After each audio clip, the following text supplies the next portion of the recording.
Sainte Marie, Maman bon Dieu, pour nous. Saint Michel, tout bon ange bon Dieu, pour nous. Saint Jean-Baptiste et Saint Joseph, priez pour nous, priez pour nous, priez pour nous. Bonjour de tous bonnes frères, bonnes sœurs, mauriciens, mauriciennes d'ici et d'ailleurs. Merci d'être venus rejoindre nous dans ce programme Un Saint, Un Sainte chaque jour. Dans ce programme-là, nous pouvons l'occasion de faire un peu connaissance avec Ban Saint, Ban Sainte, qui l'Église invite nous pour célébrer chaque jour. Et aussi, nous vous demandons de prier pour nous et intercéder pour nos familles. Aujourd'hui, 15 juillet, l'Église invite nous pour célébrer mémoire Saint Bonaventure. Saint Bonaventure, patron, ban qui peut souffrir ban troubles intestinaux. Lui, patron ban étudiant en théologie. Lui, patron ban l'université italienne. Lui, patron ban chercheur de sagesse spirituelle. Et donc, nous profitons aussi de l'occasion pour saluer ban Bonaventure, ban Bonaventura et ban Bonaventure. Alors, c'est un grand intellectuel du Moyen-Âge. Mais chez lui, la science jamais finit tout l'amour bon Dieu. Saint Bonaventure, c'est l'union rare entre la tête et le cœur. C'est un théologien mystique, mais un homme de lumière. Saint Bonaventure fut né en 1217 en Italie, et ce nom avant le Bonaventure, en réalité, c'était Jean de Fidanza.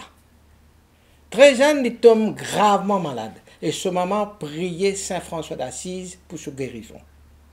Miraculeusement, il retrouve sa guérison, et l'enfant, je change ce nom, je t'appelle Bonaventure, ce qui signifiait bonne fortune. Bonne fortune. Probablement, ce nom-là fut donné par Saint François d'Assise lui-même, qui dit ça, le temps moment-là, fin dire que ses enfants fin guérir, il fin dire oh Bonaventura, quelle heureuse destinée. À 25 ans, il rentre chez les franciscains. Bonaventure rapidement devient un homme d'une grande intelligence et sainteté.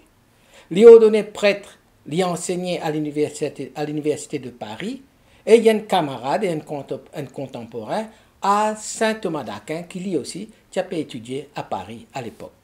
Et plus tard, lui-même devient ministre général, supérieur général, ministre général de l'ordre franciscain. Il joue un rôle clé dans le développement spirituel et doctrinal des bandes franciscains. Il est mort en 1274 au concile de Lyon, qui est convoqué pour l'unité de l'Église. Il est canonisé en 1482 et il est proclamé docteur de l'Église en 1588. Miracle qui est associé à Saint Bonaventure, ses premiers miracles, c'est lui-même.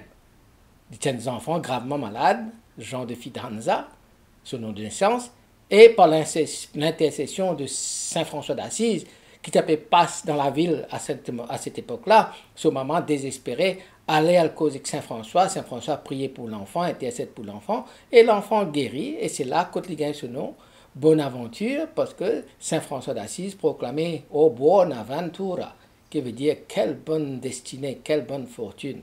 Et ce miracle-là marque le début de sa vocation. Parmi ce bon écrit, il y en a un qui est appelé l'itinéraire de l'âme vers Dieu. Là, il mentionnait parfois, il gagne sa bonne vision mystique. Bonaventure, il décrit une expérience mystique profonde, notamment une illumination intérieure qui conduit vers une union spirituelle avec Dieu. Et cette expérience-là est considérée comme un miracle de la contemplation. Et il y a plusieurs miracles aussi qui finissent rapportés, qui finissent après la mort, auprès de ce tombeau. Beaucoup de monde finissent prier et ils finissent de guérison, et il y a pas de miracle qui finit arriver, si bien que ce miracle-là finit contribuer à sa canonisation en 1482. Et il est proclamé, comment on finit dire, docteur de l'Église en 1588.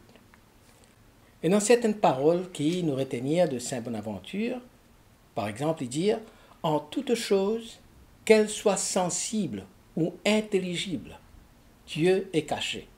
Et sa phrase explique sa vision mystique du monde. Ça veut dire pour lui, tout est signe de la présence de Dieu. Le monde, quand il ouvert sur les yeux, il guettait tout ce qu'il y trouvait, et non une manifestation de la présence divine. Elle y invite nous pour contempler bon Dieu dans la création, pour retrouver bon Dieu en toutes choses, intelligible ou bien caché, Dieu est présent. Connaître beaucoup et ne rien goûter, à quoi cela sert-il? Là, les critiques banquiers ta connaissance purement intellectuelle, mais sans l'amour. La tête fort, mais le cœur pas dans rien.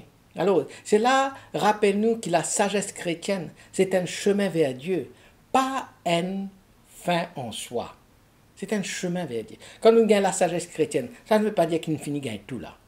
Mais la sagesse chrétienne là, nous servit comme un chemin pour la rencontre de Dieu. Parce que destination finale, c'est Dieu.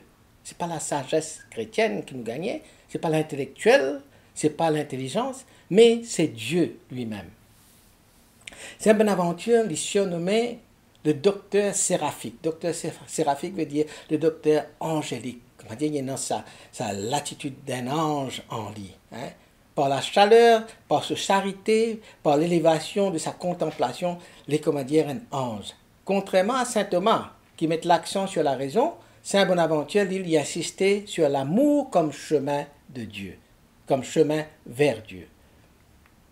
Ce bon écrit influence nous encore aujourd'hui, et c'est lui-même qui finit d'écrire une biographie qui raconte la vie de saint François d'Assise et qui est très respectée, très lue aujourd'hui.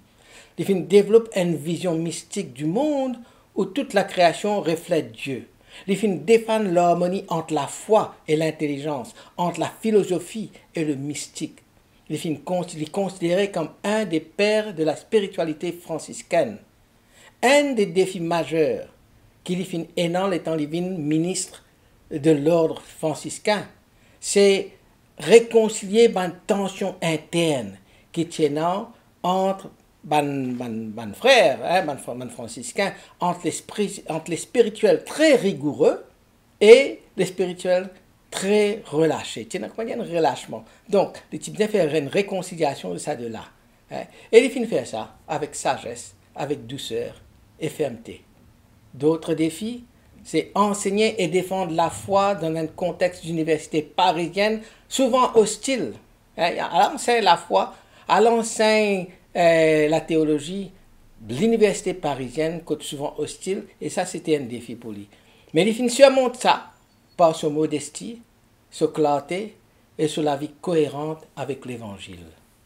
Saint Bonaventure est un saint parce qu'il finit contempler avec tout sur le cœur jusqu'à la contemplation mystique. Il finit servir l'Église avec humilité.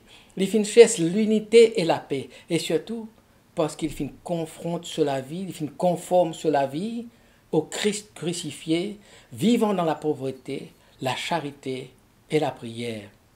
Il n'est pas fini saint parce qu'il finit faire un miracle spectaculaire. Mais il finit saint à cause de la vie intérieure intense, sa sagesse divine et sur l'engagement total à l'amour du Christ. Aujourd'hui, nous qui souvent nous tiraillons par ce tapage qui est dans le monde, par la quête spirituelle, Saint Bonaventure enseigne-nous qu'il est possible d'unir l'intelligence et la prière, l'esprit et le cœur. Unir l'intelligence et la prière, unir l'esprit avec le cœur. L'étude, le travail, la responsabilité qui nous est énorme, une responsabilité qui nous est capable de venir un chemin vers Dieu, si par exemple nous vivons dans l'amour. L'humilité et la douceur, est plus fort que le pouvoir et le prestige. La contemplation n'est pas réservée aux moines. C'est un regard aimant posé sur Dieu dans notre vie quotidienne.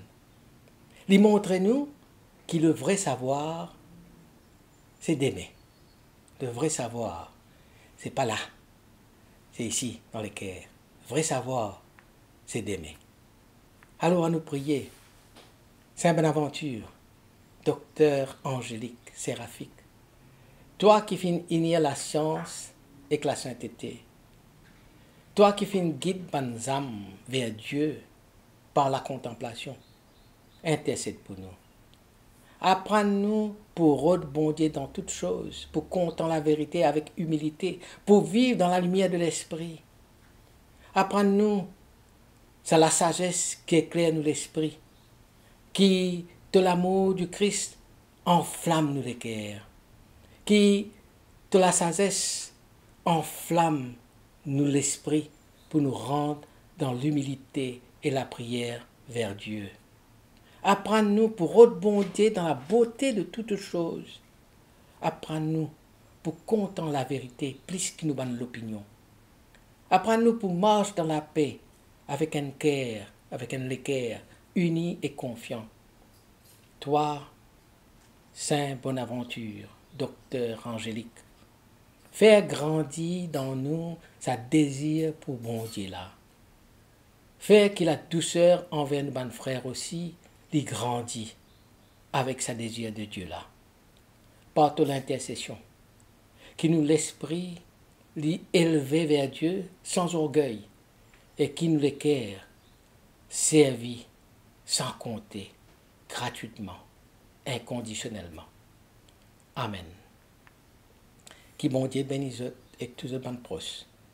Qui sur l'esprit habite toujours dans eux, qui les protège partout et toujours.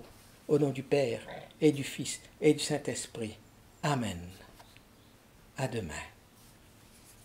Saint-André et Saint Matthieu, priez pour nous. Saint-Jean, Saint-Marc et Saint-Luc, priez pour nous, priez pour nous, priez pour nous.